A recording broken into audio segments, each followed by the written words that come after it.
দর্শক, এক ঝলকে বেশ কয়েকটা গরম গরম খবর নিয়ে আপনাদের সঙ্গে আগে একটু হেডলাইন নিয়ে কথা বলে নেই। সেটা হচ্ছে বাংলাদেশে আমি 7 আগস্ট 2024 রাতের বেলায় কথা বলছি। 8 আগস্ট রাত 8টায় নোবেলজয়ী ডক্টর মোহাম্মদ ইউনূসের নেতৃত্বে অন্তর্বর্তীকালীন সরকার গঠনের কথা রয়েছে, যেটা জানিয়েছেন সেনাপ্রধান নিজে। তিনি একটি ব্রিফিংয়ের মাধ্যমে তিনি বলেছেন যে 8 আগস্ট রাত 8টা নাগাদ এই শপথ অনুষ্ঠান হতে পারে এবং এটির মাধ্যমে মোটামুটি আরেক ধাপ এগিয়ে গেল বাংলাদেশের রাজনীতি বলাই যায়। নিঃসন্দেহে বলা যায় যে এটি আসলে একটা গুরুত্বপূর্ণ এই বর্তমান রাজনীতির মেরুকরণ, যেখানে সেনাপ্রধান জেনারেল ওয়াকারুজ্জামান তিনি বলছেন যে রাত 8টার দিকে অন্তর্বর্তী সরকারের শপথ অনুষ্ঠান হতে পারে। অন্তর্বর্তী সরকারের সদস্য সংখ্যা হতে পারে 15 জনের মতো, 2-1 জন বেশি হতে পারে। এর বাইরে আরও খবর আছে। সেই খবর হলো দীর্ঘ সময় পর একটা মোটামুটি দম ফেলার পরিস্থিতি। আমরা যদি বলি যে 2005-06-এর পর আজ প্রায় 20 বছর, মানে 2 দশক প্রায়, বিএনপি তার মতো করে মুক্তভাবে কোনো রকম ভয় আশঙ্কা ছাড়া একটি জনসভা করেছে বিএনপি কেন্দ্রীয় কার্যালয়ের সামনে। এর মধ্যে করেছে বিএনপি, কিন্তু এরকম মুক্ত মানসিকতার মধ্যে না। তার মধ্যে আরও যে খবরগুলো রয়েছে সেটা হচ্ছে যে সেনাপ্রধান তিনি এবার বলছেন ডক্টর ইউনূসকে সশস্ত্র বাহিনীর সর্বতোভাবে সহায়তা করবে।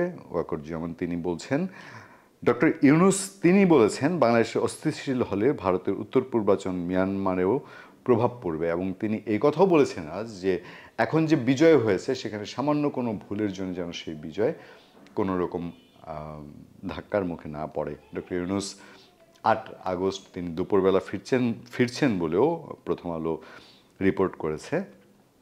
তার বাইরে আরও ইন্টারেস্টিং বিষয় হচ্ছে যে বিএনপি চেয়ারপারসন বেগম খালেদা জিয়া তিনি মুক্ত হয়েছেন এবং মুক্ত হয়ে তিনি সংবাদ মাধ্যমে কথা বলেছেন।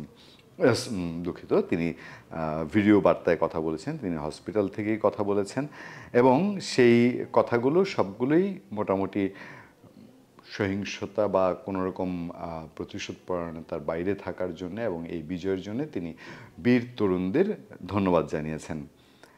এর চেয়েও আরও একটি সিগনিফিক্যান্ট দিক হচ্ছে আওয়ামী লীগের সরকার বিদায়ের 3 দিনের মাথায় বা পরের দিনই, ওই দিন থেকেও কম বেশি, যেখানে তারেক রহমানের বিএনপি ভারপ্রাপ্ত চেয়ারম্যান তার সংবাদ প্রচারে বা তার বক্তব্য প্রচারে একটা বিধিনিষেধের ব্যাপার ছিল, সেটার জন্য অনেককে অনেক রকম মূল্য দিতে হয়েছে। এখন বাংলাদেশের লিডিং নিউজ পেপার এবং লিডিং সংবাদ মাধ্যমগুলো সবাই গুরুত্বের সাথে তার বক্তব্য ছাপছে বা ছাপতে পারছে। আগে ছাপতে চায়নি, এটা বললে আমি পেশাগত জায়গা থেকে ভুল বলবো। ছাপতে চেয়েও কারো সেই বুকের পাঠা হয়ে ওঠেনি, কারণ একবার একটা কিছু করে তারপর আমি আর কিছুই করতে পারলাম না, সেটা খুব দুঃখজনক। তো সেই জায়গায় বিএনপির ভারপ্রাপ্ত চেয়ারম্যান তারেক রহমান তিনি বলছেন বিএনপির নামে কেউ অপকর্ম করলে ধরে আইনের হাতে তুলে দিন তারেক রহমান। এটা খুবই খুবই জরুরি ছিল এই সময়ের জন্য, কারণ অনেক ঘটনাই ঘটছে। সেই ঘটনাগুলোর দায় বিএনপির উপরে যেন না আসে, সেটার ক্ষেত্রেই তারেক রহমান হয়তো এই কথা বলেছেন। ছোট্ট করে যদি বলি, তিনি বলছেন ধর্মীয় পরিচয় এবং বিশ্বাস যাই হোক না কেন তার নিরাপত্তার ঢাল হিসেবে দাঁড়িয়ে দৃষ্টান্ত স্থাপন করতে দলের নেতাকর্মীদের প্রতি আহ্বান জানিয়েছেন বিএনপির ভারপ্রাপ্ত চেয়ারম্যান তারেক রহমান। তিনি বলেন, আজ এই মুহূর্ত থেকে হামলা কিংবা নৈরাজ্য বন্ধ করুন। এমনকি কেউ বিএনপির নাম ব্যবহার করে কোনো অপকর্ম করতে চাইলে তাকে ধরে আইনে হাতে তুলে দিন। কোনো পুলিশের বিরুদ্ধে কোনো সুনির্দিষ্ট অভিযোগ থাকলে সংশ্লিষ্ট কর্তৃপক্ষের কাছে যথানিয়মে অভিযোগ দায়ের করেন। আমি বিএনপি যেহেতু দীর্ঘ সময় ধরে বিএনপি বিটে কাজ করতে হয়েছে এবং বিএনপির সংবাদ, বিএনপি চেয়ারপারসন বেগম খালেদা জিয়ার সংবাদ বা অন্যান্য বিএনপির ভেতর বাহির, কখনোই একেবারে পেশাগত জায়গা থেকে এবং কখনোই কোনো দলীয় দৃষ্টিভঙ্গি থেকে না, সেই জায়গা থেকে আমার যে অভিজ্ঞতা, সেই অভিজ্ঞতা হলো যে বিএনপির যারা এখন একেবারে কোর পয়েন্ট আছেন তাদের সঙ্গে আমার যতটুকু যোগাযোগ, তারা শুধু একটি কথা বলছেন যে আপনারা একটু অপেক্ষা করেন, আপনারা নতুন তারেক রহমান এবং নতুন বিএনপিকে দেখতে পাবেন। এদিক দিয়ে সেনাবাহিনী ডক্টর ইউনূসের নেতৃত্বে যেই অন্তর্বর্তীকালীন সরকার হতে যাচ্ছে তাকেও তারা সর্বাত্মক সহযোগিতা করার আশ্বাস দিচ্ছেন। এবং দেশে সমস্ত রকম সম্প্রীতি বজায়ের জন্য সব পক্ষ মোটামুটি তার জায়গা থেকে কথা বলছে। এখন এগুলো টিউনিং করে বাংলাদেশ কোথায় যাবে আগামী দিনে সেটাই দেখার অপেক্ষা। ধন্যবাদ সবাইকে, ভালো থাকবেন, সুস্থ থাকবেন।